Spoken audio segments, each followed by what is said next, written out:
صحیح مسلم میں حدیث ہے کہ اللہ کے محبوب صلی اللہ علیہ وآلہ وسلم فرماتے ہیں کہ مردے کو کے مرنے کے بعد اس کے سارے اعمال منقطع ہو جاتے ہیں سوائے تین اعمال کے۔ نمبر ایک، صدقہ جاریہ، یعنی اس نے اپنی کوئی زندگی میں صدقہ جاریہ کا کام کیا تھا جو اس کے مرنے کے بعد بھی لوگ اس کے بینیفیشری ہیں۔ کسی نے کنواں کھدوا دیا، کسی نے مسجد میں لائٹنگ کروا دی، لائٹنگ یہ جلسوں والی نہیں، یہ والی لائٹ جس کی ضرورت ہے، یا مسجد میں کسی نے سب بچھوا دی، ایئر کنڈیشن لگوا دیا، یا کسی غریب بچے کا خرچہ، اس طرح کی جو بھی چیزیں۔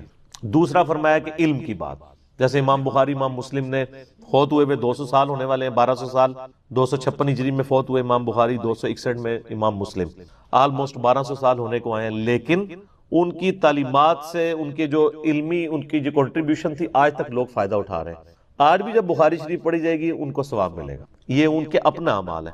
ظاہر ہے وہ تو ان کی اپنی کنٹریبیوشن ہے، لاجیکل ہے کہ ایک بندے نے صدقہ جاریہ کیا یا اس نے کوئی علمی کاوش کی ہے تو اس کو ثواب ملنا چاہیے کیونکہ اس کی کنٹریبیوشن ہے۔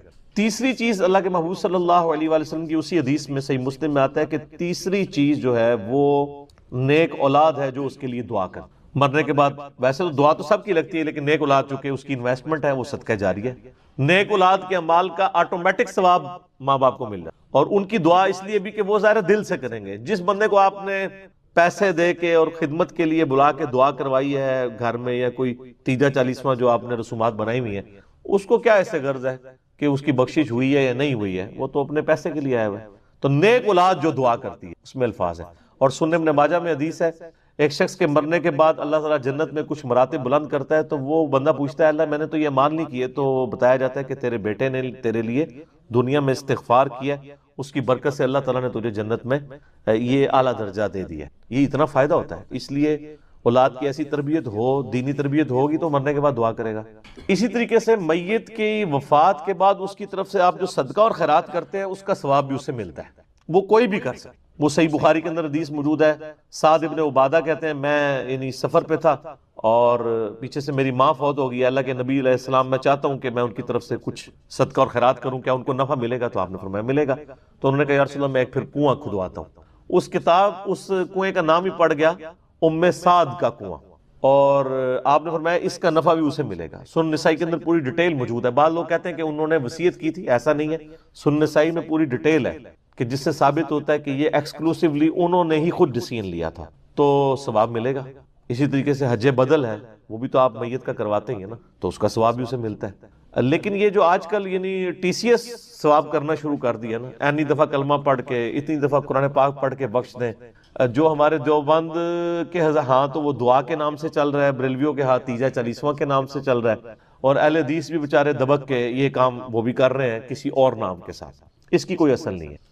آپ کی تسلی ہونی چاہیے کہ آپ نے جنازہ پڑھا، قبر پہ دعا کی، اب ہر نماز میں آپ دعا کر رہے ہیں، چاہے زندہ ہے چاہے مر گیا کوئی، آپ اس کے لیے دعا مغفرت کر رہے ہیں، وہ کرتے رہیں۔ صدقہ اور خیرات کریں، ضرور کریں، لیکن آپ یعنی پیسے دے کے، یعنی ہمارے جیلم میں تو یعنی بہت عرصہ پہلے تو 300 روپے ریٹ تھا ایک قرآن کا، آج کل ہو سکتا ہے ذرا پیٹرول بھی مہنگا ہو گیا تو 500 ہو گیا ہو، تو آپ یعنی اس حساب سے قرآن پڑھوا کے تو وہ بخشوا سکتے ہیں، لیکن اس کا کوئی فائدہ تو نہیں ہے۔ جس بندے نے پوری زندگی خود قرآن کھول کے پڑھا نہیں ہے، اس کے مرنے کے بعد آپ کتنے قرآن پڑھ کے اسے بخشیں گے اور کیا فائدہ ہوگا؟ انہیں یہ تو پڑھنے والوں کو بھی خود شرم آنی چاہیے۔ تو باقی رہا دعا، ظاہر ہے جو بندہ مر گیا اب دنیا میں تو نہیں آ سکتا، اب اس کے لیے زیادہ سے زیادہ یہی ہو سکتا ہے کہ اس کے لیے دعا کی جائے، تو وہ تو اس کا حق ہے، اور وہ اسی آیت کے تحت ہے، سورۃ الحشر آیت نمبر 10، ربنا اغفر لنا ولاخواننا الذین سبقونا بالایمان۔ تو وہ اہل ایمان کے لیے دعا کرتے ہیں، اللہ جو فوت ہو چکے ایمان کی حالت میں ان کی مغفرت کر۔ اور اس طریقے سے آپ جب کبھی بھی قبرستان جائیں، صحیح مسلم میں دعا موجود ہے، السلام علیکم اہل الدیار من المؤمنین والمسلمین وإنا انشاء اللہ بکم للاحقون نسأل اللہ لنا ولکم العافیہ۔ اے اہل ایمان مومنین اور مومنات جو یہاں پر دفن ہو، ہم تم پر سلامتی بھیجتے ہیں۔ اور اس کے بعد کیا آیا کہ السلام علیکم اہل الدیار من المؤمنین والمسلمین وإنا انشاء اللہ بکم للاحقون، اور انشاءاللہ ہم نے بھی مر کے تمہارے پاس ہی آنا ہے، ہم نے کون سا اس زندگی میں رہنا ہے، ہم اللہ کے حضور تمہارے لیے اور اپنے لیے عافیت کا سوال کریں۔ تو یہ آپ دعا کریں۔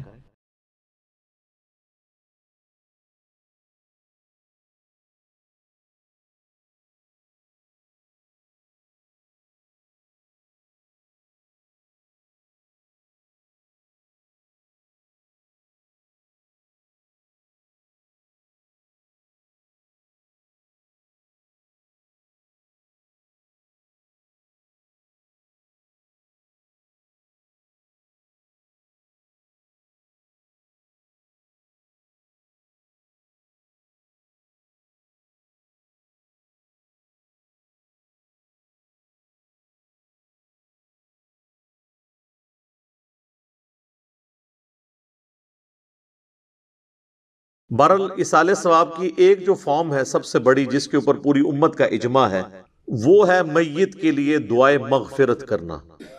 یہ ہے اصل بنیاد، باقی ساری چیزیں اس کے بعد میں آتی ہیں، اور اس کی جڑ قرآن میں ان الفاظ کے اندر موجود ہے۔ سورۃ الحشر کی آیت نمبر 10 ہے، اعوذ باللہ من الشیطان الرجیم، بسم اللہ الرحمن الرحیم، والذین جاءوا من بعدہم، وہ اہل ایمان جو کہ بعد میں آنے والے ہیں، یقولون، وہ کہتے ہیں اپنے سے جو اگلے گزر چکے ہیں ان کے حق میں دعا کرتے ہوئے، ربنا اغفر لنا ولاخواننا الذین سبقونا بالایمان، اے رب ہمارے مغفرت فرما دے ہماری اور ہمارے بھائیوں کی جو ہم سے پہلے ایمان کی حالت میں دنیا سے رخصت ہو گئے، ولا تجعل فی قلوبنا غلا للذین آمنوا، اور ہمارے دل میں کوئی کجی، کوئی ٹیڑھ پن، کوئی بغض و کینہ ان لوگوں کے بارے میں نہ رکھ جو مر چکے۔ ظاہر ہے جو مر چکا ہے وہ اپنے انجام کو پہنچ چکا ہے۔ صحیح بخاری میں حدیث ہے کہ مردوں کو گالی مت دو، وہ اپنے انجام کو پہنچ چکے ہیں، اچھے یا برے۔ ربنا انک رؤوف الرحیم، اے میرے رب بے شک، اے ہمارے رب بے شک تو بخشنے والا ہے، مہربان ہے۔ تو یہ اہل ایمان کو یہ بات سکھائی گئی ہے کہ ان کی یہ روش ہونی چاہیے کہ جو بھی ایمان کی حالت میں ان سے پہلے لوگ چلے گئے ان کے لیے دعائیں مغفرت کریں۔ اب یہ ایک الگ حقیقت ہے تلخ کہ ایمان کی حالت میں ہمارے معاشرے کے اندر تو اسی کو سمجھا جاتا ہے جو آپ کے فرقے پہ مرا ہو، کیونکہ دوسرے فرقے پہ مر جائے تو وہ تو ایمان کی حالت میں مرا ہی نہیں ہے۔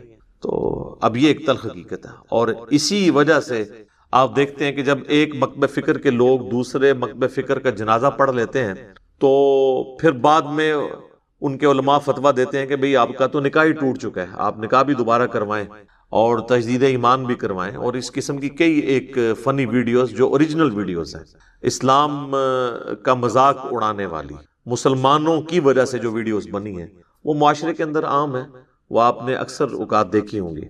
اب میرے بھائیو، یہ جو دعا کا معاملہ ہے یہ اللہ تعالیٰ نے ایسا اوبلیگیٹری رکھا ہے کہ ہماری جو اسلام کی بیسک ٹیچنگز ہیں ان کے اندر اس کو ایک ضروریات دین کے طور پر اللہ تعالیٰ نے ان چیزوں کو جاری فرما دیا ہے۔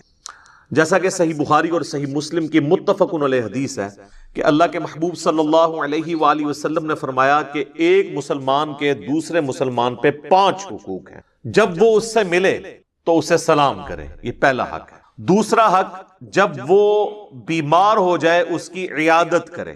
تیسرا حق، جب وہ مر جائے تو اس کی نماز جنازہ پڑھے، تو ظاہر ہے نماز جنازہ میں دعا مانگے گا مرے ہوئے کے لیے۔ چوتھا حق، جب وہ دعوت دے تو اس کی دعوت کو قبول کرے۔ اور 5واں حق یہ ہے کہ جب وہ چھینک کے جواب میں الحمدللہ کہے تو آپ اس کے جواب میں کہیں یرحمک اللہ، اللہ تعالیٰ تجھ پر رحم فرمائے۔ تو یہ 5 بنیادی حقوق ہیں، جس میں تیسرا حق ایک مسلمان کی نماز جنازہ پڑھنا ہے، اور نماز جنازہ میں ظاہر ہے کہ دعا اللہ تعالیٰ نے اس کے اندر بلٹ ان رکھ دی ہے۔ صحیح مسلم میں ایک حدیث ہے کہ اللہ کے محبوب صلی اللہ علیہ وآلہ وسلم نے فرمایا کہ جس کے جنازے میں 40 ایسے لوگ شریک ہوں جو اللہ تعالیٰ کے ساتھ شرک نہ کرتے ہوں تو اللہ تعالیٰ ان 40 لوگوں کی شفاعت اس میت کے حق میں قبول و منظور فرما دے گا، یعنی اس کی مغفرت فرما دے گا۔ تو یہ بہت بڑی فضیلت ہے۔ تو یہ بھی مرے ہوئے بندے کو زندہ لوگوں کی طرف سے پہنچنے والی ایک نفع مند چیز ہے۔ آپ اسے ایصال ثواب کہہ لیں، آپ اس کو دعائے مغفرت کہہ لیں، کوئی بھی۔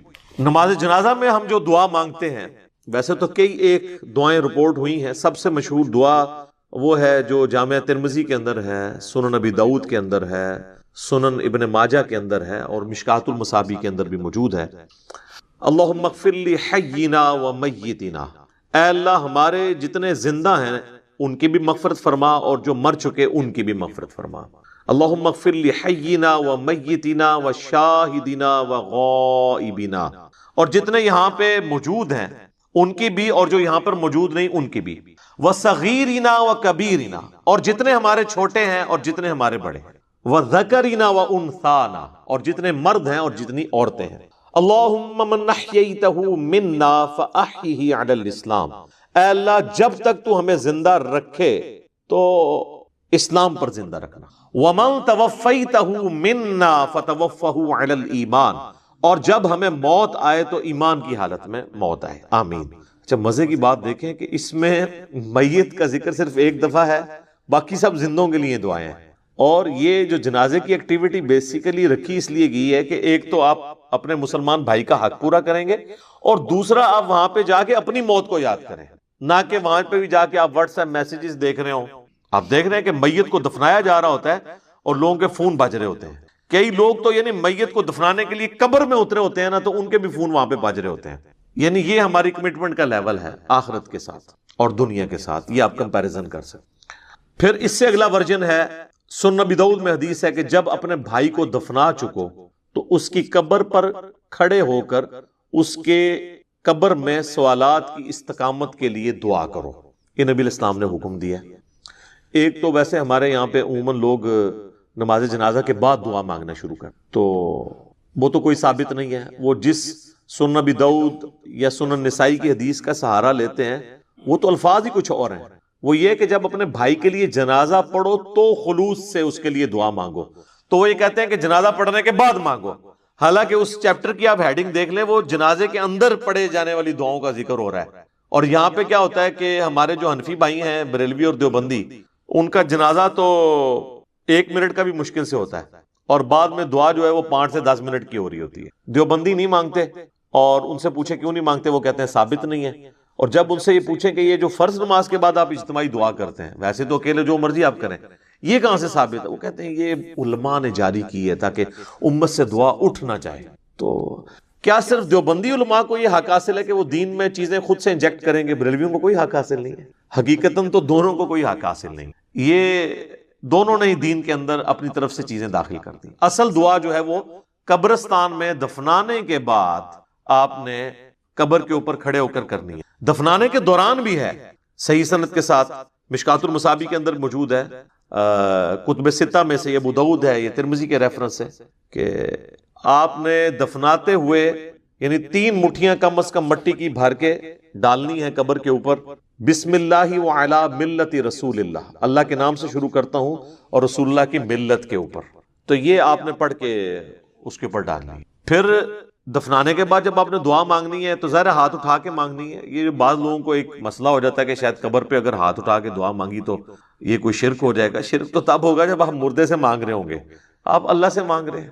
صحیح مسلم میں اوپر تلے کئی احادیث ہیں کہ نبی الاسلام نے بقیع غرقد قبرستان میں جا کر 3 دفعہ دعا کی ہاتھ اٹھا کر، اور 3 دفعہ پھر ہاتھوں کو واپس لے کے. تو یہ تو سنت ہے، اس میں کوئی حرج نہیں ہے. قبرستان میں بھی آپ ہاتھ اٹھا کے دعا کر سکتے ہیں. پھر قبرستان میں دفنانے کے بعد میت کے لیے دعا کرنا، اور پھر قبر کے اوپر اتنی دیر بیٹھنا کہ جتنی دیر ایک اونٹ کو نحر کر کے اس کا گوشت تقسیم کیا جائے. تو یہ صحیح مسلم کے اندر حضرت عمر ابن عاص کی وصیت ہے. انہوں نے اپنے بیٹے کو وصیت کی تھی کہ جب میں مر جاؤں میری قبر پہ اتنی دیر بیٹھے رہنا کہ جتنی دیر ایک اونٹ کو نحر کر کے اس کا گوشت تقسیم کیا جاتا ہے، یعنی 2 سے 2.5 گھنٹے، تاکہ میں اپنی قبر کے ساتھ مانوس ہوں، اور تاکہ میں یہ جان لوں کہ میں نے اپنے رب کے آئے ہوئے فرشتوں کو کیا جواب دینا ہے. اب وہ اس لفظ کو بھی لوگ پکڑتے ہیں، وہ کہتے ہیں جان لوں کا مطلب یہ ہے کہ وہ باہر سے کوئی آواز لگائے گا. تو اگر آواز ہی لگانی ہوتی تو حضرت عمرو ابن عاص اپنے بیٹوں کو کہہ دیتے کہ بھی تم نے جو ہے نا میری قبر پہ کھڑے ہو کے اذان دے دینی ہے تاکہ مجھے پتہ چل جائے. یہاں پہ لوگ دیتے ہیں نا اذان، پوچھے کہاں لکھی ہے، وہ کہتے ہیں منع کہاں ہے. تو اس اعتبار سے تو آپ دین میں جو مرضی داخل کر لیں. وہ تو میرے بھائی جنازے کی بھی اذان منع تو کہیں پہ نہیں ہے. ہم کیوں نہیں دیتے کہ نبی الاسلام نے نہیں دی. عیدین کی اذان نہیں ہوتی، منع تو کوئی نہیں ہے. وہ کہتے ہیں نہیں جی وہ بخاری مسلم میں حدیث ہے کہ نبی علیہ السلام عید کی اذان نہیں دیا کرتے تھے. سر یہ حدیث تو آپ کے کام کی نہیں ہے. آپ نے حدیث یہ دکھانی ہے کہ نبی علیہ السلام عید کی اذان سے منع فرمایا کرتے، نہیں دیا کرتے تھے. وہ آپ نہ بھی بتائیں، ہمیں پتہ ہے کہ نہیں دیا کرتے تھے، نہیں تو بہت سارے کام بھی نہیں کیا کرتے تھے. نبی علیہ السلام کی 3 بیٹیاں آپ کی مبارک زندگی میں فوت ہوئی ہیں، آپ نے ان کو اپنے ہاتھوں سے دفنایا، آپ نے کسی کا تیجا 40واں نہیں کیا. جب ہم پوچھتے ہیں کہ وہ کہتے ہیں وہ منع تو کوئی نہیں نہ کیا. ٹھیک ہے، تو منع والا معاملہ یہ ہے میرے بھائی کہ جو کام دین کے اندر نہیں نبی علیہ السلام نے تعلیم فرمایا وہ انڈرسٹوڈ منع ہی تصور کیا جائے. یہ ایک سینسٹیو ٹاپک ہے، میں اس کو اینڈ کے اوپر کنکلوڈ کروں گا. میں موضوع کو تلخ نہیں کرنا چاہتا اس طرف گفتگو لے جا کر. تو بہرحال آپ نے حضرت عمرو بن عاص کی جو صحیح مسلم کی حدیث ہے اس میں ان کی وصیت یہ ہے کہ آپ نے بیٹھنا ہے قبر پہ اتنی دیر، یعنی قبر کے ایگزیکٹ اوپر نہیں بیٹھنا، یعنی پاس بیٹھنا ہے، وہاں بیٹھ کے اللہ کا ذکر کریں، جو مرضی آپ کریں، تو اللہ تعالیٰ ذکر کی برکت سے مردے کے لیے، آپ کی دعاؤں کی برکت سے اس کے لیے آسانی پیدا کر دے گا۔ اور ظاہر ہے کہ یہ بھی اللہ کی مرضی ہے، زبردستی تو اللہ تعالیٰ کو کسی کی دعاؤں سے نہیں لگائی جا سکتی۔ والعیاذ باللہ تعالی۔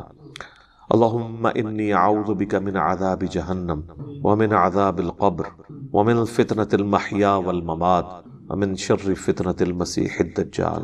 یہ دعا بخاری اور مسلم دونوں میں آئی ہے، اور نبی علیہ السلام حکم دیا کرتے تھے کہ نماز کے تشہد میں 4 چیزوں کے اگینسٹ اللہ تعالیٰ کی پناہ طلب کی جائے۔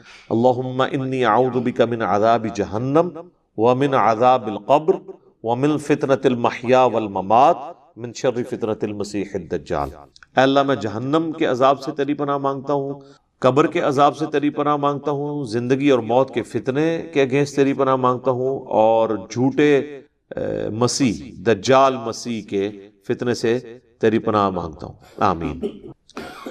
اچھا، دفنانے کے بعد اذان دینا بھی کوئی ثابت نہیں ہے، اور اس طریقے سے ہمارے دیوبند اور بریلوی حضرات جو ہے نا، وہ میت کو دفنانے کے بعد نا سرہانے پہ کھڑے ہو کر نا سورۃ البقرہ کی شروع کی آیات تلاوت کرتے ہیں، اور پاؤں والی سائڈ پہ سورۃ البقرہ کی آخری آیات تلاوت کرتے ہیں۔ یہ روایت موجود ہے، لیکن یہ روایت جو ہے فیبریکیٹڈ روایت ہے۔ یہ روایت شعب الایمان امام بیہقی کی کتاب میں ہے، مشکات المصابیح کے اندر موجود ہے، لیکن اس کے اندر ایوب نام کا ایک متروک راوی ہے، یعنی جس سے حدیثیں لینا محدثین نے چھوڑ دی، ریجیکٹڈ پرسنالٹی۔ تو یہ یعنی مردود قسم کے راویوں سے روایت کی گئی روایت ہے، اس کی کوئی اصل نہیں ہے۔ اصل چیز وہی ہے جو میں نے بیان کر دی ابو داؤد سے، کہ آپ نے میت کے لیے دعا کرنی کہ اللہ تعالیٰ اسے قبر کے سوالات میں استقامت عطا فرما۔ اور قبر کے سوال جو ہیں وہ بخاری، مسلم، ابو داؤد، مسند احمد میں رپورٹ ہوئے ہیں، کچھ حصہ بخاری مسلم میں ہوا ہے، کچھ ابو داؤد میں، ترمذی میں، مسند احمد میں۔ پہلا سوال ہوگا مر ربو کا، تیرا رب کون ہے؟ دوسرا سوال ہوگا ما دینو کا، تیرا دین کیا ہے؟ تیسرا سوال ہوگا، ترمذی میں تو الفاظ ہیں من نبیو کا، تیرا نبی کون ہے؟ بخاری میں الفاظ ہیں ما کنت تقول فی حق ھذا الرجل، تو اس مرد کے بارے میں دنیا میں کیا کہا کرتا تھا، یا تو کیا کہے گا اس کے بارے میں؟ وہ کہتے ہیں جی نبی علیہ السلام کی شکل مبارک دکھائی جاتی ہے اور پوچھا جاتا ہے اس مرد کے بارے میں، تو یہ حاضر رجل، وہ کہتے ہیں حاضا کا مطلب تو ہے کہ وہاں پہ موجود ہوں گے۔ سر اگر حاضا کا مطلب وہاں پر موجود ہوں گے تو اس کے جواب میں یہ تو نہیں ہونا چاہیے ہوا محمد الرسول اللہ، ہوا تو پھر جو ہے وہ تھرڈ پرسن کا صیغہ ہے، ہونا چاہیے حاضا محمد الرسول اللہ۔ تو اس کا جو ایک طریق ہے مسند احمد اور سنن ابی داؤد میں، اس میں الفاظ ہیں اس مرد کے بارے میں تیرا کیا خیال ہے؟ الذی بعث فیکم، جس کو اللہ نے تم میں مبعوث کیا تھا نبی بنا کے۔ یہ نہیں کہ یہ جو قبر میں آپ کے سامنے آئے ہوئے ہیں یا کوئی قبر میں تصویر دکھائی جاتی ہے، یہ بالکل جھوٹی بات ہے۔ تو یہ 3 سوالات، اور ایک چوتھا سوال ہے جو میں نے ایکسپلور کیا تھا، جس کی وجہ سے کافی ہنگامہ کھڑا ہوا کہ قبر میں 3 نہیں 4 سوال ہوں گے۔ وہ چوتھا سوال جو ہے وہ مؤمن کے لیے اور منافق کے لیے ڈیفرنٹ ہوتا ہے۔ وہ بخاری میں بھی ہے، سنن ابی داؤد کے اندر بھی۔ مؤمن جو ہے وہ تینوں سوالوں کے جواب دیتا ہے، تو فرشتے چوتھا سوال کرتے ہیں کہ تجھے کیسے پتا چلا؟ تو وہ کہتا ہے کہ میں نے اللہ کی کتاب پڑھی اور نبی علیہ السلام کے نبی ہونے کی تصدیق کی۔ تو اللہ کی کتاب اگر پڑھی نہیں ہوگی تو تصدیق کیسے کریں گے؟ یہ کتاب پڑھیں گے تو آپ تصدیق کریں گے۔ تو اور منافق کہتا ہے ہائی ہاتا لا ادری، ہائے افسوس مجھے کچھ پتا نہیں، مجھے کچھ پتا نہیں۔ تو فرشتے اس کو کہتے ہیں کہ تو نے خود پڑھ کر سیکھنے کی، سمجھنے کی کوشش کیوں نہیں کی، یا کسی ایسے شخص سے پڑھنے کی کوشش کیوں نہیں کی جسے ان چیزوں کا پتہ تھا؟ دونوں معنی درست ہیں۔ تو جب تک آپ خود اللہ کو سیریس نہیں لیں گے آپ سچائی تک پہنچ نہیں سکتے۔ تو اس لیے میں نے کہا تھا قبر میں 3 نہیں 4 سوال ہونے ہیں، اور چوتھا سوال جو ہے وہ تمام سوالات کی جان ہے۔ اگر زندگی میں پتہ چل جائے تو پہلے 3 سوالوں کا جواب کے لیے تیار ہونا آپ کے لیے آسان ہو جائے گا، ادروائز تو مشکل ہو جائے گا۔ بہرحال ایک ضمناً یہ بات تھی۔ تو قبر پہ بھی آپ نے دعاؤں میں مردوں کو یاد رکھنا ہے۔ اس کے بعد عام حالت میں بھی آپ جب قبرستان جائیں گے تو آپ کو دعا سکھائی گئی ہے۔ صحیح مسلم میں الفاظ ہیں السلام علیکم اہل الدیار من المؤمنین والمسلمین وَإِنَّا إِن شَاءَ اللَّهُ بِكُمْ لَلَاحِقُونَ نَسْأَلُ اللَّهَ لَنَا وَلَكُمُ الْعَافِيَةَ۔ تم پر سلامتی ہو اے مؤمنین اور مسلمین جو اس قبرستان کے اندر دفن ہو، خواہ مرد ہو یا عورت ہو۔ السلام علیکم اہل الدیار من المؤمنین والمسلمین وَإِنَّا إِن شَاءَ اللَّهُ بِكُمْ لَلَاحِقُونَ، اور اللہ نے چاہا تو ہم بھی ان قریب تمہارے ساتھ آ کے ملنے والے ہیں، ظاہر ہم نے بھی مرنا ہے۔ اور پھر 7 الفاظ ہیں کہ ہم تم سے تمہارے لیے اور اپنے لیے اللہ کے حضور عافیت کا سوال، نسأل اللہ لنا ولکم العافیہ، ہم اللہ سے سوال کرتے ہیں تمہارے لیے اور اپنے لیے عافیت کا۔ یہ دعا ہے۔ تھوڑے بہت الفاظ کے فرق کے ساتھ صحیح مسلم میں اور دعائیں بھی ہیں، بلکہ یہ سب سے آسان دعا، یاد رکھنی بھی آسان ہے۔ ایک دعا ہے جامعہ ترمذی کے اندر، السلام علیکم یا اہل القبور، وہ روایت اصول محدثین پہ ضعیف ہے، اصل دعا یہی ہے۔ بلکہ صحیح مسلم میں ایک حدیث ہے، ام عائشہ کہتی ہیں کہ نبی علیہ السلام ایک دفعہ میرے ساتھ بستر پہ لیٹے تھے، تو تھوڑی دیر بعد آپ نے یہ محسوس کیا کہ میں سو گئی ہوں، تو آپ علیہ السلام چپکے سے اپنے بستر سے نکلے اور بقیع غرقد مدینے کے قبرستان کی طرف چلے گئے۔ تو کہتی ہیں میں بھی نا جاسوسی کرنے کے لیے پیچھے کسی اور بیوی کے پاس نہ چلے گئے، میں بھی نکلی اور میں نے حضور علیہ السلام کو دیکھا کہ آپ بقیع قبرستان میں یوں ہاتھ اٹھا کے دعا کر رہے ہیں۔ 3 دفعہ آپ نے ہاتھ اٹھا کے دعا کی اور اپنے ہاتھوں کو واپس کیا۔ تو وہ کہتی ہیں میں جلدی جلدی بھاگتی بھی واپس آئی، آ کے بستر پہ لیٹ گئی، اور یہ یعنی میں نے ایکٹ کرنے کی کوشش کی کہ میں تو یہاں سے گئی نہیں تھی، لیکن سانس پھولا ہوا تھا، سانس تو نہیں کو روک سکتا۔ وہ بزرگ ہی ہیں جو 12 دن تک وضو روک کے رکھتے ہیں، تو چونکہ جھوٹ ہوتا ہے نا، تو کہتے ہیں کہ میرا سانس پھولا ہوا تھا۔ نبی علیہ السلام جب واپس آئے تو انہوں نے سیدہ عائشہ سے فرمایا کہ تو میرے پیچھے آئی تھی، اور اگر تم مجھے نہیں بتاؤ گی نا تو تمام غائب کا جاننے والا تو مجھے بتا ہی دے گا۔ علم غیب بھی کلیئر کر دیا حضور نے۔ آپ نے نہیں کہا کہ مجھے تو پتہ ہے، میں تو حاضر و ناظر ہوں، ان کا مجھے اللہ تو خبر دے دے گا۔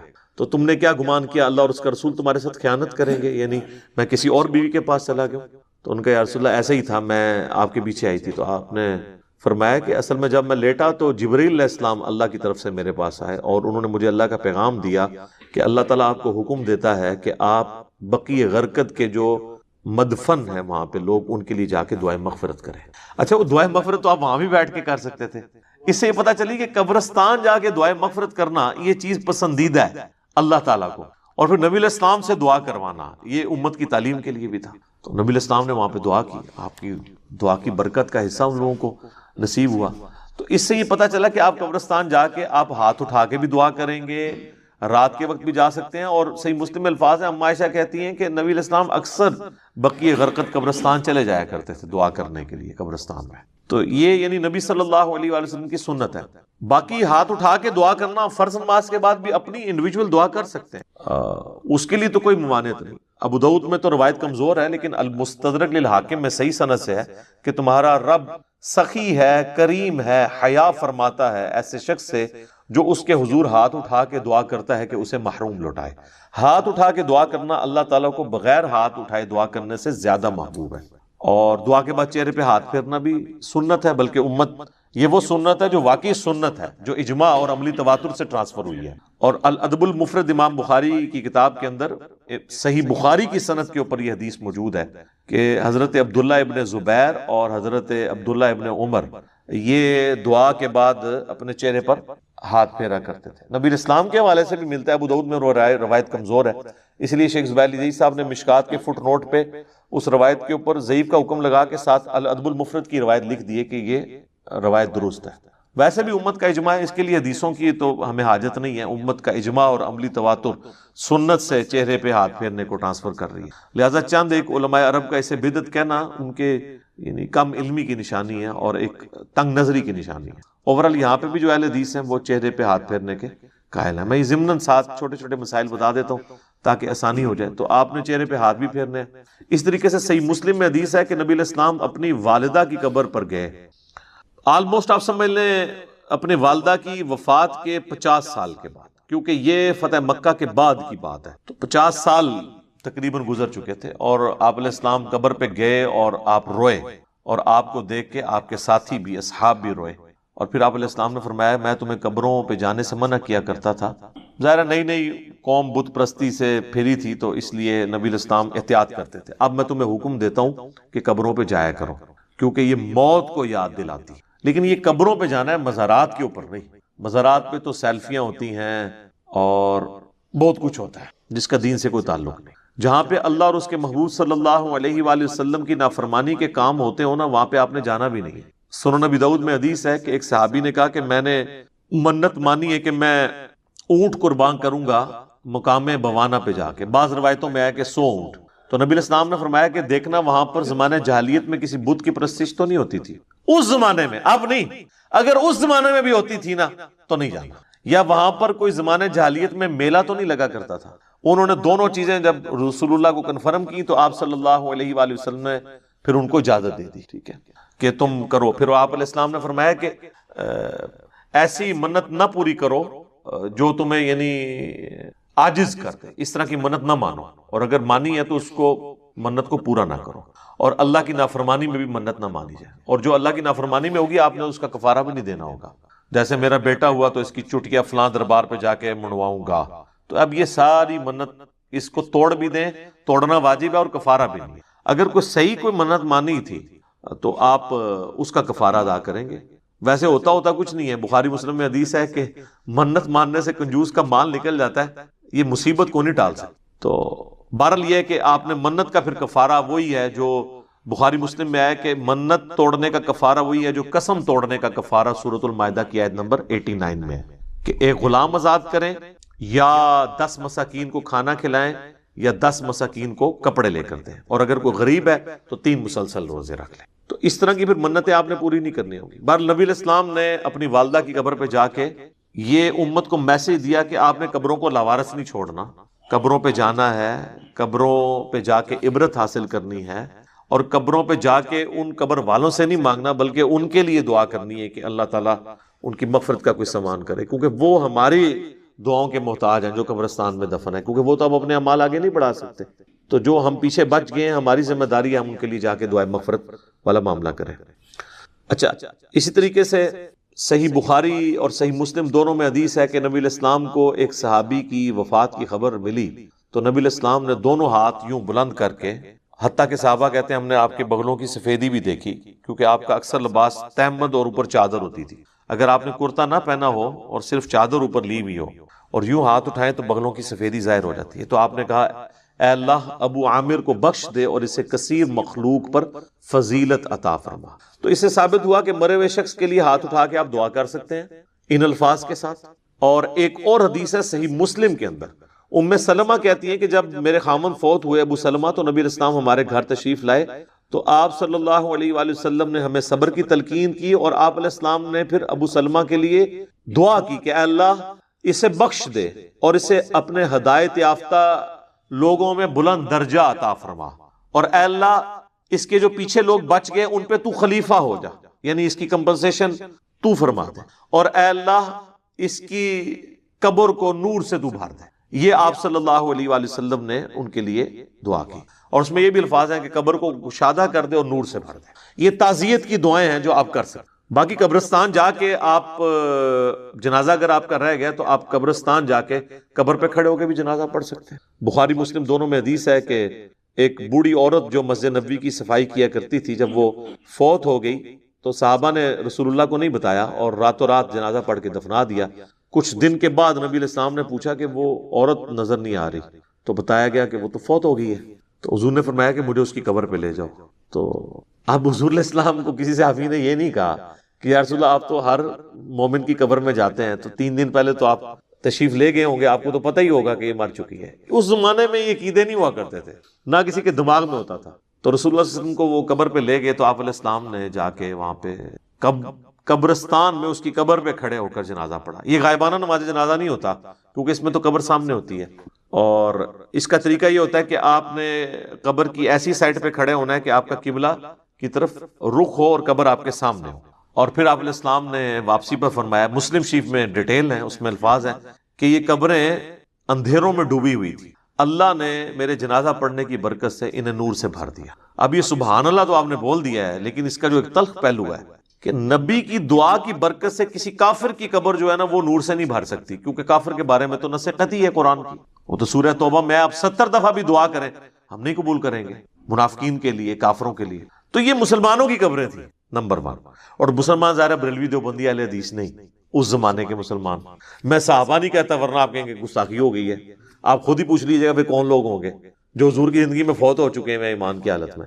اچھا، تو نبی علیہ السلام نے فرمایا کہ نور سے اللہ تعالیٰ نے ان کی قبروں کو بھر دیا. اچھا، پہلے اندھیروں میں تھی، اور اس سے یہ بھی پتا چلا کہ رسول اللہ کی برکت کیا ہے کہ آپ کے جنازہ پڑھنے کی برکت سے اللہ تعالیٰ نے آپ کی دعا کی برکت سے ان کو یہ نفع عطا فرمایا. اب یہ حضور کی دعا ہی ہے، باقی تو جنازہ تو صحابہ نے بھی ان کا پڑھا ہوگا.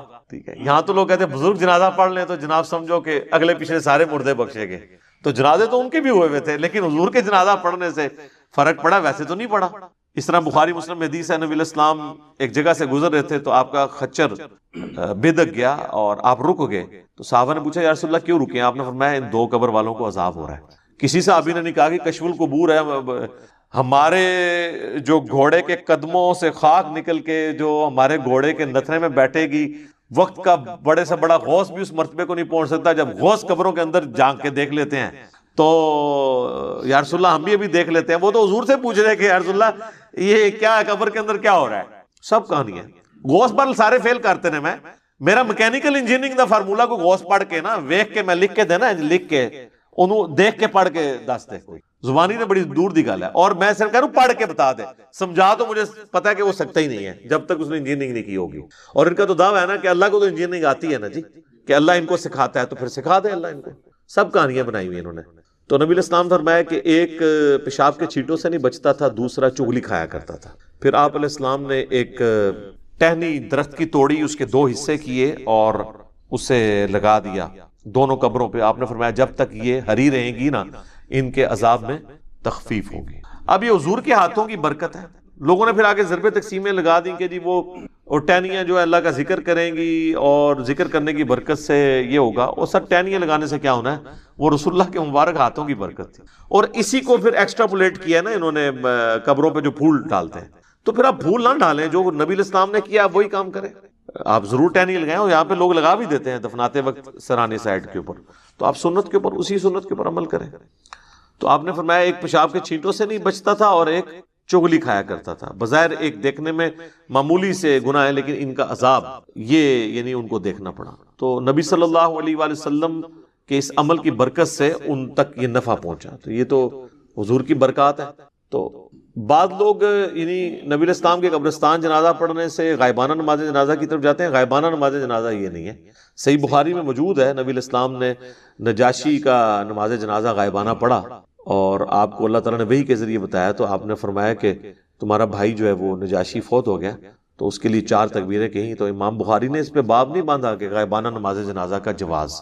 امام بخاری کو پتا تھا یہ نجاشی کی خصوصیت ہے، کیونکہ نجاشی کی تو وہ حیثیت نہیں تھی جو رسول اللہ کے اور اصحاب کی تھی. حضور کے نزدیک سب سے لاڈلے صحابہ، جن میں ٹاپ آف دا لسٹ حضرت زید ابن حارثہ، جن کا نام قرآن میں آیا سورۃ الاحزاب میں. حضور کے منہ بولے بیٹے، اور وہ جنگ موتا میں شہید ہوئے. تو بخاری کے الفاظ ہیں، آپ مدینہ شریف میں رو رہے ہیں کہ میرے زید کو شہید کر دیا گیا، میرے جعفر کو شہید کر دیا گیا، عبداللہ بن رواحہ کو شہید کر دیا گیا. اور پھر مسلمان اللہ کی تلواروں میں سے ایک تلوار یعنی خالد بن ولید پر متفق ہوئے ہیں.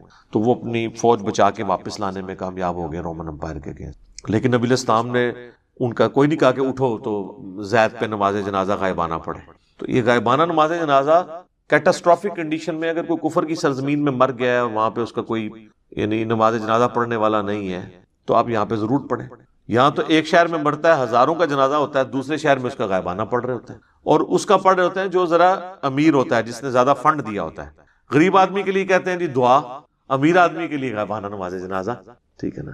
تو نہ آپ کی دعاؤں سے کوئی فرق پڑ رہا ہے نہ نماز جنازوں سے، کیونکہ آپ تو سب کچھ دنیا داری کے لیے کر رہے ہیں. تو یہ جو ایٹیچیوڈ ہے، پھر اس کے اوپر چندے اکٹھے کرنا. آپ پتہ نا ہمارے تو یہاں ایک بہت بڑی جماعت رہی ہے جس نے غائبانہ نماز جنازہ کو ایک ایکٹیویٹی بنا کے اس طرح پریزنٹ کیا اور یعنی ہلچل مچا کے رکھ دی، اور اس میں پھر چندے اکٹھے کیے. تو یہ بھی ایک یعنی لوگوں کی جیبیں ہتھیانے کا ایک ذریعہ بن گیا. یہ حالانکہ مردے کے لیے تو دعا کرنی ہے کہ اللہ تعالیٰ اس کے لیے کوئی آسانی والا معاملہ فرمائے. تو نبی صلی اللہ علیہ وآلہ وسلم نے دعا کے حوالے سے جو چیزیں تعلیم فرمائی ہیں میں نے کوشش کی ہے کہ آپ تک پہنچیں، کہ آپ نے دعا کرنی ہے جب کوئی شخص مر جاتا ہے اس کے لیے دعا کرنی ہے جنازے کی شکل میں، پھر قبرستان میں جا کے دعا کرنی ہے اس کی قبر پہ کھڑے ہو کے، اس کے بعد قبر پہ بیٹھے رہنا ہے اتنی دیر، 2-2.5 گھنٹے جتنی دیر اونٹ نہر کر کے اس کا گوشت تقسیم کیا جاتا ہے، چند لوگ بیٹھ جائیں. اس کے بعد بھی وقتاً فوقتاً جب قبرستان جانا ہے اس کے لیے دعا کرنی ہے، اور قبرستان نہ بھی جائیں اپنی نمازوں کے اندر آپ نے دعا کرنی ہے اس کے لیے. تو کئی ایک دعائیں ہیں، آپ یہ دعا تو ضرور کریں اپنے نماز کے تشہد میں. بخاری مسلم میں حدیث ہے جب تم تشہد پڑھ چکو، دروشی پڑھ چکو، تو جو چاہو اپنے رب سے مانگو. تو کم از کم اپنے ماں باپ کے لیے دعا مانگیں، رب ارحمہما کما ربیانی صغیرا، اے رب ان دونوں پر رحم فرما جس طرح انہوں نے بچپن میں مجھے پالا تھا. رب اجعلنی مقیم الصلاۃ ومن ذریتی ربنا وتقبل دعاء ربنا اغفر لی ولوالدی وللمؤمنین یوم یقوم الحساب.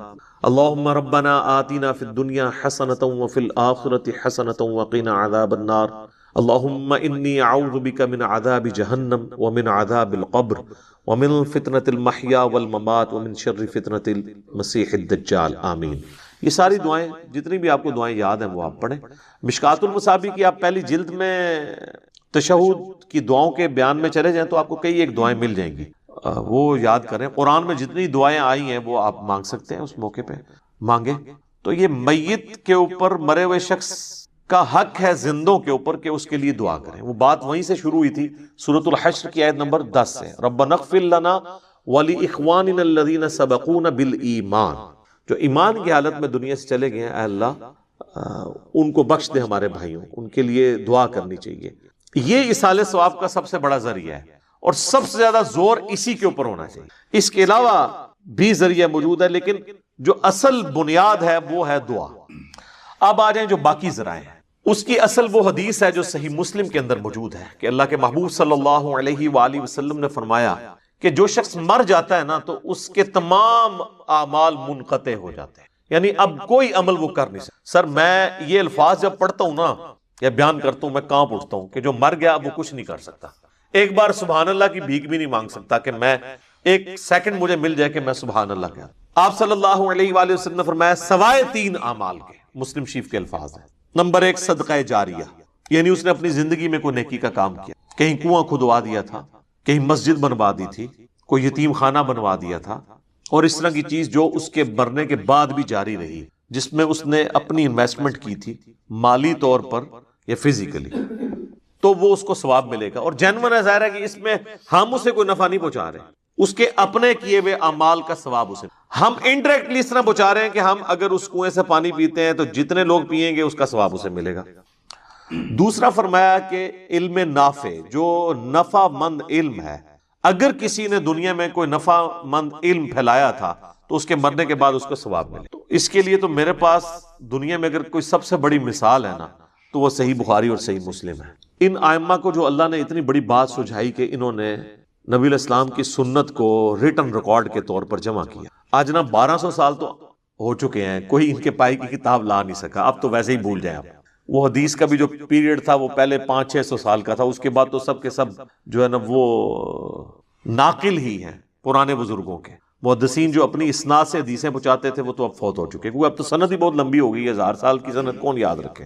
یہ تو پہلے 300 سال میں کتابیں لکھی گئی. آج بھی بخاری مسلم کو پڑھ کے جو بندہ نماز کا طریقہ سیکھ رہا ہے اور نماز سنت کے طریقے پہ پڑھ رہا ہے، امام بخاری امام مسلم کو ایک ایک چیز کا ثواب آٹومیٹکلی پہنچ رہا ہے. سر میں کہتا ہوں نہیں کیلکولیٹر فیل ہو جائیں جو امام بخاری امام مسلم کے نامہ اعمال میں وہ ہر سیکنڈ میں جو ثواب جا رہا ہے جس لیول کا، پھر جتنی نمازیں ہم پڑھ رہے ہیں، اور سر اس سے اوپر چلے جائیں ہماری ہر نیکی، ہر مسلمان کی نیکی کا ثواب محمد رسول اللہ صلی اللہ علیہ وآلہ وسلم کے لیے. اور یہ دیکھیں اللہ تعالیٰ نے اس کا ذکر بھی سورہ قلم میں فرمایا ہے، پارہ نمبر 29 میں جو دوسری سورت ہے اس میں الفاظ موجود ہیں.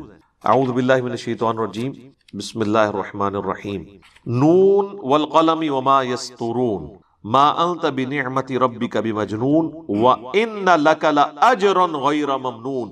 اور اے محبوب صلی اللہ علیہ وآلہ وسلم، بے شک آپ کے لیے ایسا اجر ہے جو کبھی ختم ہونے والا نہیں ہے، یعنی وہ ٹوٹے گا نہیں. وہ ایک سمجھ لیں ایک فشن ریاکشن کی طرح چلتا جا رہا ہے، ملٹیپلائی ہوتا جا رہا ہے. تو جس نے یعنی نافع علم لوگوں کو سکھایا تو ظاہر ہے یہ بھی اس کا اپنا عمل ہے. یہ ہماری طرف سے ڈائریکٹلی کوئی نفع نہیں ہے، ہاں انڈائریکٹلی ضرور ہے.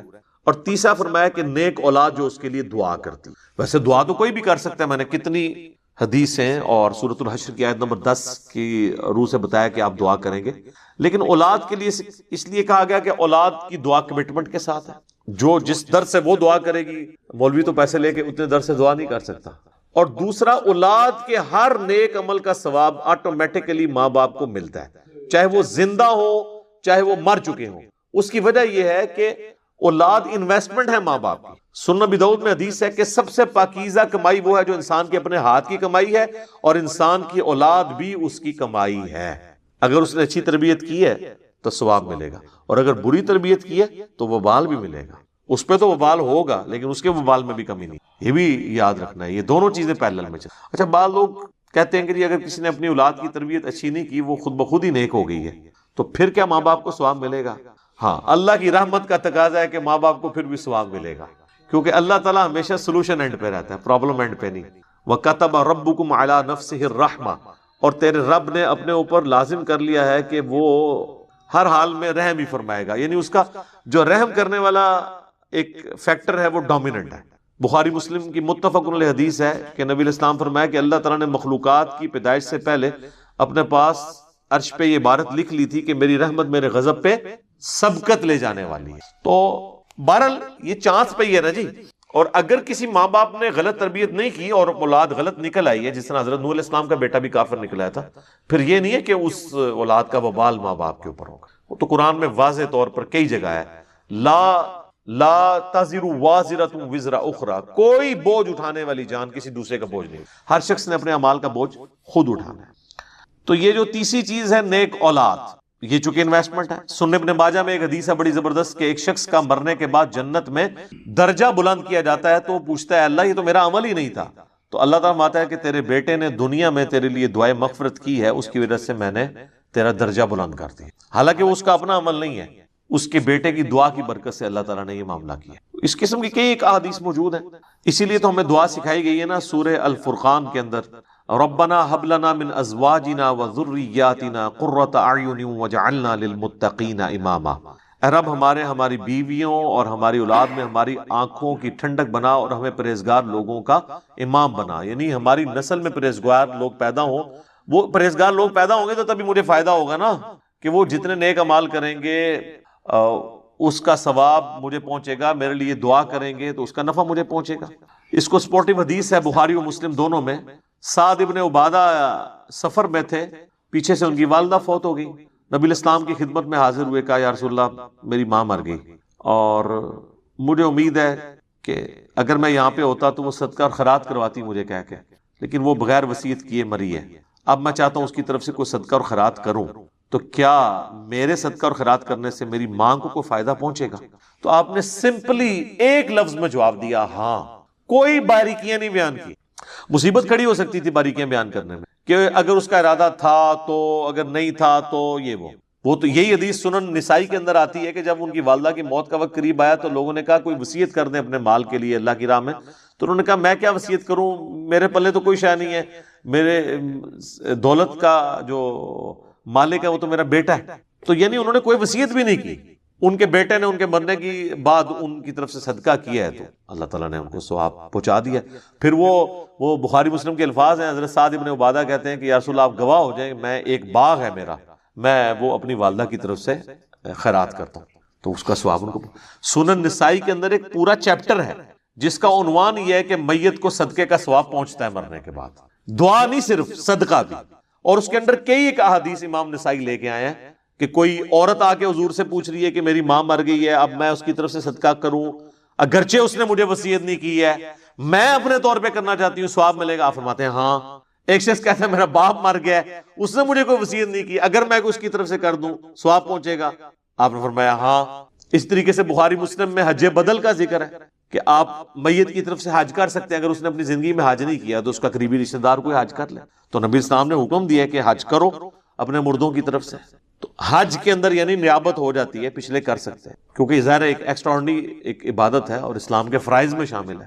تو اس طرح یہ صدقہ اور خیرات، حج بدل، اس طرح کی چیزوں کا، ایون منت کے روزے ہوں، بخاری مسلم میں حدیث ہے، وہ بھی آپ میت کی طرف سے رکھ سکتے ہیں. رمضان کے روزے نہیں، منت کے روزے. رمضان کے روزے ظاہر ہے وہ بیمار تھا تو بس اس کی طرف فدیہ دیا تو کافی ہے، لیکن منت آپ اللہ کے لیے پوری کر دیتے ہیں. اگر کسی کے ماں باپ نے منت ماننی ہے اور وہ فوت ہو گیا تو آپ منت کے روزے پورے کریں، اچھی بات ہے. آپ پر حق ہے آپ کے ماں باپ کا کہ آپ ان کی طرف سے یہ کام کریں. اب رہ گیا یہ مسئلہ جو تیجے اور 40ویں والا ہے، کہیں سوئم کہا جاتا ہے اسے، 40ویں کو کہیں چہلم کہا جاتا ہے۔ دیوبندی اس کو اپنی مسجد میں اناؤنسمنٹ کرتے ہیں کہ میت کے لیے انشاءاللہ کل 10 بجے دعا ہوگی، تے ان کے کر کے ہٹے ہو، نماز جنازہ بھی پڑھی جائے، قبرستان دبیا بھی جائے، دعا کی دیجیے۔ اور بریلوی کہتے ہیں جی کل کا ختم ہوگا، اسے وہ چہلم بھی جو تیجا بھی کہتے ہیں اور سوئم بھی کہتے ہیں۔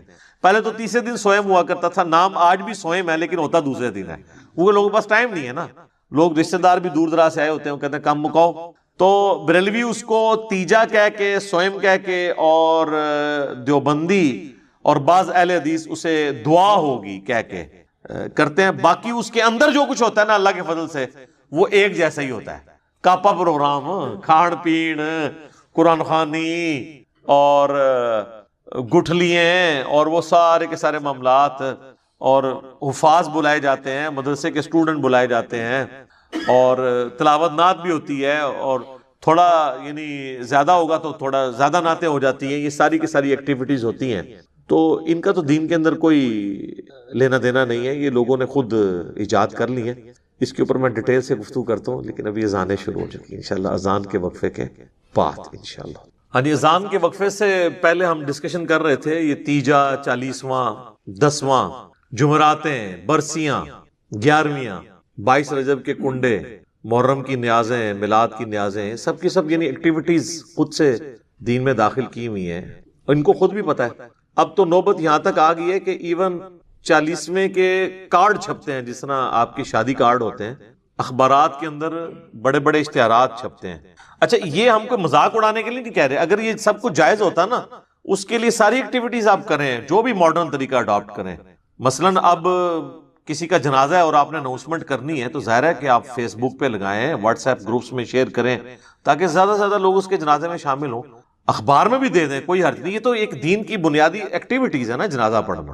ہم ادر دین وہ باتیں کر رہے ہیں کہ نبی علیہ السلام کی مبارک 3 بیٹیاں جوان شادی شدہ آپ کی مبارک زندگی کے اندر فوت ہوئیں، آپ نے کسی کا تیجا، 40واں، 10واں نہیں کیا، بلکہ آپ یہ جو لوگ کر رہے ہیں ان سے صرف سوال پوچھیں کہ نبی علیہ السلام نے اپنی کس بیٹی کا تیجا، 40واں، 10واں کیا، تو آگے اس کی جو شکل بنے گی نا، اس سے آپ آئیڈیا لگا لیں کہ اس کے پلے کوئی شے نہیں ہے، وہ خود ہی کہے گا جی وہ تو کوئی اس طرح تو نبی علیہ السلام نے تو نہیں کیا۔ تو جو چیز نبی علیہ السلام نے تعلیم نہیں فرمائی وہ آپ نے خود سے دین کے اندر داخل کی ہوئی ہے، اور باقی لوگوں کو اتنا پابند کر دیا کہ جو نہیں کرواتا وہ کہتے ہیں دیکھو جی اس کا باپ مر گیا، اس کی ماں مر گئی، اس نے تو کچھ بھی نہیں کیا۔ اور پھر مدرسوں سے باقاعدہ، اب مجھے نہیں پتا، کئی سال پہلے تک تو یہ جب ہم چھوٹے چھوٹے تھے اس وقت 300 روپیہ تقریباً ریٹ تھا، پھر بڑھتے بڑھتے اب تو شاید 1000 روپے تک پہنچ چکا ہو ریٹ ایک قرآن کا، اور مجھے تو لگتا ہے یہ 1000 روپے میں بھی سستا ہے قرآن اگر دیکھا جائے۔ ہو سکتا ہے 3 دفعہ سورہ اخلاص پڑھ کے ہی آپ کو دیتے ہوں ایک قرآن۔ تو یعنی قرآن اس لیے نازل ہوا تھا کہ آپ مردوں کو زبردستی اللہ سے بخشوائیں گے اس کے ذریعے۔ آپ کے پنجاب میں ایسی جگہ بھی ہیں جہاں پر 40 دن کے لیے خیمہ لگ جاتا ہے قبر کے اوپر، اور شفٹوں میں حافظ قرآن پڑھ رہے ہوتے ہیں، اور ان کا یہ عقیدہ ہے کہ بھی جیسے ہی لوگ یہاں سے ہٹتے ہیں نا، پھر فرشتے آتے ہیں سوال کے لیے، وہ کہتے ہیں 40 دن آتے رہیں گے، تنگ آ کے چھوڑ ہی دیں گے۔ ہاں ٹھیک ہے نا، وہ 40 دن پورے کرواتے ہیں۔ اس لیے میں کہتا ہوں کہ جی قرآن تو امتیوں نے ایسا پڑھا ہے کہ نعوذ باللہ صحابہ کو بھی شرمندہ کرے۔ بھئی کسی صحابی کے مرنے پہ تو 40 دن تک تو وہ قرآن نہیں اس کی قبر پہ پڑھتا ہوگا، یعنی امت نے سلف کو بھی شرمندہ کر دیا ہے، خلف نے سلف کو شرمندہ کر دیا ہے، اتنا زیادہ قرآن پڑھا ہے۔ اور ان لوگوں کی قبروں پہ جنہوں نے اپنی زندگی میں قرآن کو اتنا سیریس نہیں لیا کہ وہ قرآن پڑھ کے دیکھیں کہ اللہ تعالیٰ ہم سے کیا ڈیمانڈ کر رہا ہے، ان کے بارے میں تو اکثریت کی تو یہی حالت ہونی جو سورۃ الفرقان میں آیا ہے، آیت نمبر 30 کے اندر، وقال الرسول یا ربی ان قوم اتخذوا هذا القرآن مہجورا۔ رسول اللہ شکایت کریں گے کہ میری امت نے قرآن کو پیٹ کے پیچھے ڈال دیا تھا، میری قوم نے قرآن کو پیٹ کے پیچھے ڈال دیا۔ صحیح مسلم میں حدیث ہے، القرآن حجت لک او علیک، یا قرآن تیرے حق میں حجت ہوگا یا تیرے خلاف حجت بنے گا قیامت والے دن۔ تو یہ بڑا خطرناک معاملہ ہے۔ بھئی قرآن آپ نے خود کھول کے دیکھا نہیں ہے، بڑا کہا جاتا ہے جی قرآن سب سے زیادہ پڑھی جانے والی کتاب ہے، لیکن قرآن سب سے زیادہ بغیر سمجھ کے پڑھی جانے والی کتاب ہے۔ یہ اس کا تاریخ پہلو ہے۔ آپ کوئی اخبار اور میگزین بھی بغیر سمجھ کے نہیں پڑھتے۔ آپ دیکھیں پرانے زمانے میں جو بوڑھے پڑھے لکھے نہیں ہوتے تھے نا، تو وہ دکانوں پہ جا کے نا کوئی ایسا بندہ ڈھونڈتے تھے جو اردو پڑھ سکتا تھا، تو اسے اخبار دے کے کہتے تھے کہ پڑھ سنا آج کیا خبر میں آیا۔ لیکن وہ جن بابوں کو آپ یاد کرتے ہیں نا، ان باپوں کے بارے میں آپ کو یہ کبھی نہیں ملے گا کہ انہوں نے کبھی قرآن پکڑ کے مولوی کو دیا ہو کہ پڑھ بتا مجھے بتا اللہ نے کیا لکھا ہے۔ بزرگ ساڈے ماشاءاللہ جتنے بڑے پرہیزگار سے سانو پتہ ہے، لوگ ویسے بزرگوں کو یاد کر کر کے روتے ہیں۔ اسلام نے جتنا اچھا دور یہ دیکھا ہے نا صحابہ تابعین تبع تابعین کے بعد، پچھلی 1000 سال تاریخ میں اسلام پہ اتنا اچھا دور نہیں آیا کہ ہر بچے کے موبائل میں قرآن بخاری مسلم ترجمے کے ساتھ موجود ہے۔ ہمارے تو بزرگوں نے کیا، ان کے ٹیچرز نے جن سے وہ قرآن پڑھا کرتے تھے وہ بھی خالی ناظرہ ہی ہوتے تھے، ان کو پتہ ہی نہیں تھا کہ قرآن کے اندر کیا لکھا ہوا ہے۔ بہرحال یہ یعنی اس طرح کی رسومات چل رہی ہیں، اور باقاعدہ آپ دیکھیں میت کے اوپر وہ سوگ کرتے ہیں۔ سوگ تو ٹھیک ہے، بخاری مسلم میں حدیث ہے کہ میت کے اوپر 3 دن سے زیادہ سوگ نہیں ہے، سوائے بیوی کے وہ اپنے خاوند کے مرنے پہ 4 مہینہ اور 10 دن سوگ کرے گی۔ 3 دن سوگ کرنا ہے آپ نے، بالکل وہ تو درست ہے، لیکن وہاں جا کے وہ پھر الفاتحہ کہتے ہیں اور ایک دفعہ سورۃ الفاتحہ، پھر 3 دفعہ سورہ اخلاص پڑھ کے تو مردے کو وہ اصالہ ثواب کرتے ہیں، اور جتنی دفعہ کرتے ہیں وہ مطلب وہ کر کے کرتے ہیں۔ دعائیں مغفرت کریں آپ، میں نے دعائیں پہلے بتائی ہیں، اس طرح قرآن پڑھ کے بخشنا تو ثابت نہیں ہے۔ اور اولاد اگر خود پڑھ رہی ہے قرآن تو وہ آٹومیٹکلی ثواب ملے گا، اولاد کو تو بخشنے کی ضرورت بھی نہیں، اور اس کے لیے ماں باپ کا مرنا بھی ضروری نہیں، زندگی میں بھی ان کو ثواب ملے گا۔ پھر وہ کلمہ بھی پڑھا جاتا ہے، کہتے ہیں 70,000 دفعہ کلمہ جس نے اپنی زندگی میں پڑھ لیا وہ بخشا گیا۔ اور کئی جو بوڑھیاں ہیں بوڑھے ہیں انہوں نے اپنے لیے پڑھ کے رکھے ہوتے ہیں، اور ایکسٹرا پیکج بھی بنا کے رکھے ہوتے ہیں انہوں نے۔ اپنے کوئی قریبی فوت ہو جائے نا تو اس کو کہتے ہیں یار یہ میری طرف سے 70,000 دفعہ، مراد یہ کہ یہ لے جنت کا ٹکٹ۔ اور یہ بڑے بڑے ذمہ دار علماء نے یہ کام کیا۔ آپ فضائل اعمال ذرا کھول کے دیکھ لیں، اس کے اندر ایک واقعہ موجود ہے، نبی علیہ السلام کی وفات سے آلموسٹ 650 سال کے بعد کا یہ واقعہ ہے، کیونکہ وہ شیخ قرطبی جو ہیں وہ ان کا ٹائم پیریڈ یہی بنتا ہے۔ وہ کہتے ہیں جی شیخ قرطبی کا بیان ہے، شیخ قرطبی کو بھی بیچارے کو نہیں پتا ہوگا، اس کی طرف ایک منسوب ہے۔ شیخ زکریا کاندھلی فضائل اعمال میں لکھتے ہیں کہ انہوں نے نا وہ ایک ایسے نوجوان سے ملے کہ جسے کشف ہو جایا کرتا تھا کہ کون جنت میں ہے اور کون جہنم میں۔ اللہ اکبر، صحابہ کو نہیں ہوتا تھا۔ آپ حدیث سن چکے ہیں بخاری مسلم کی کہ وہ نبی علیہ السلام کی برکت سے وہ جو 2 قبر والوں کے اوپر جو ٹہنی کی وجہ سے عذاب کی تخفیف ہوئی، صحابہ کو نہیں پتا چلا کہ اس کے اندر کیا ہو رہا ہے، حضور نہیں بتایا۔ بلکہ مسلم شریف میں تو الفاظ ہیں آگے کہ میں نے ارادہ کیا کہ میں اللہ سے دعا کروں کہ تمہیں عذاب قبر سنوا دے، لیکن پھر مجھے ڈر ہوا کہ تم اپنے مردوں کو دفنانا چھوڑ دو گے۔ تو صحابہ نے تو سنا بھی نہیں، دیکھنا تو بڑی دور کی بات ہے۔ بخاری اور مسلم دونوں میں حدیث ہے، ایک مدعم نامی غلام تھا حضور کا جو آپ کی سواری کا کجاوا کسا کرتا تھا۔ غزوہ خیبر کے موقع پر ایک نامعلوم تیر لگا اور وہ شہید ہو گیا۔ صحابہ نے کہا یہ تو سیدھا جنتی ہے، حضور کا خدمت گزار ہے، ظاہر ہے جی ہم بھی ہوں تو یہی کہیں۔ آپ فرمایا تم جنت کی بشارت دے رہے ہو؟ اس نے مال غنیمت سے ایک چادر چوری کی تھی، اللہ نے مجھے دکھایا، وہ آگ کی بنا کے اس پر ڈال دی گئی۔ اب باقی اصحاب میں سے اگر کسی نے ایک رسی بھی چھوٹی سی یہ سمجھ کے اٹھائی کہ مال غنیمت میں اس کی کیا ویٹیج ہے اور گھر لے گیا تھا، فوراً گھروں کو باغے لا کے حضور کے پاس جمع کروائی کہ بھئی یہ آپ ہوتے تو آپ کہتے جو کچھ بھی ہیں تیرے محبوب کی امت سے ہیں۔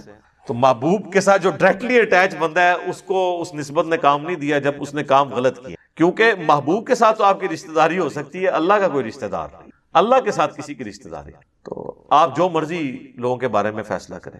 بال وہ شیخ قرطبی کہتے ہیں کہ جی اس نے نوجوان نے چیخ ماری، اس نے کہا میری ماں کو جہنم کی جانب لے کے جا رہے ہیں فرشتے۔ تو وہ شیخ کہتے ہیں کہ میں نے دل میں ارادہ کیا کہ میں نے یہ سنا ہے کہ جو 70,000 دفعہ کلمہ پڑھ لے اس کی مغفرت ہو جاتی ہے، تو کہتے ہیں میں نے اس کی تصدیق کرنی تھی کہ یہ جو کہتے ہیں نا آواز آئی، پتہ نہیں یہ آواز ٹھیک آئی ہوئی ہے کہ غلط، قرآن حدیث میں تو کہیں نہیں ہے۔ تو کہتے ہیں میں نے دل ہی دل میں نا وہ 70,000 دفعہ کلمہ پڑھا ہوا TCS کروا دیا کوریئر سروس کے تھرو، اور دل میں نے نیت کی کہ میں اس کی ماں کو بخشتا ہوں۔ کہتے ہیں تھوڑی دیر بعد وہ نوجوان مسکرانا شروع ہو گیا کہ وہ 70,000 دفعہ کلمہ اسے پہنچ گیا، اس کی وجہ سے اس کے لیے جنت کا فیصلہ ہو گیا۔ اور شیخ فرماتے ہیں مجھے اس واقعے سے 2 چیزوں کی تصدیق ہو گئی۔ ایک تو یہ تصدیق ہوگی کہ یہ صاحب کشف جو ہے یہ صحیح ہے، واقعی اس نے دیکھا ہے، یعنی وہ جہنم سے جنت کا فیصلہ ہوا ہے۔ دوسرا مجھے یہ بھی تصدیق ہوگی کہ 70,000 دفعہ کلمہ اگر کسی کو TCS کروا دیا جائے ارجنٹ میل سروس کے تھرو تو اس کی وجہ سے اس کی مغفرت ہو جاتی ہے۔ یہ ان کا معیار ہے چیزوں کو چیک کرنے کا، کہانیاں بنانے کا، ان میں رنگ بھرنے کا۔ تو سر جب آپ لوگوں کو یہ چیز بتائیں گے تو لوگ تسبیح پہ لا الہ الا اللہ کلمہ ہی پڑھیں گے نا، پھر قرآن تو نہیں ترجمے سے پڑھیں گے۔ اتنی ٹینشن لینے کی کیا ضرورت ہے کہ قرآن ترجمے سے پڑھو پھر اس پہ عمل کرو پھر اس کی تبلیغ کرو؟ اس کی وجہ چپ کر کے 70,000 دفعہ کلمہ پڑھ لو، دیٹس آل۔ اور آپ پڑھ لو اور سب کی طرف سے ایک ایک دفعہ پڑھ لو، عیاشی کی زندگی گزارو.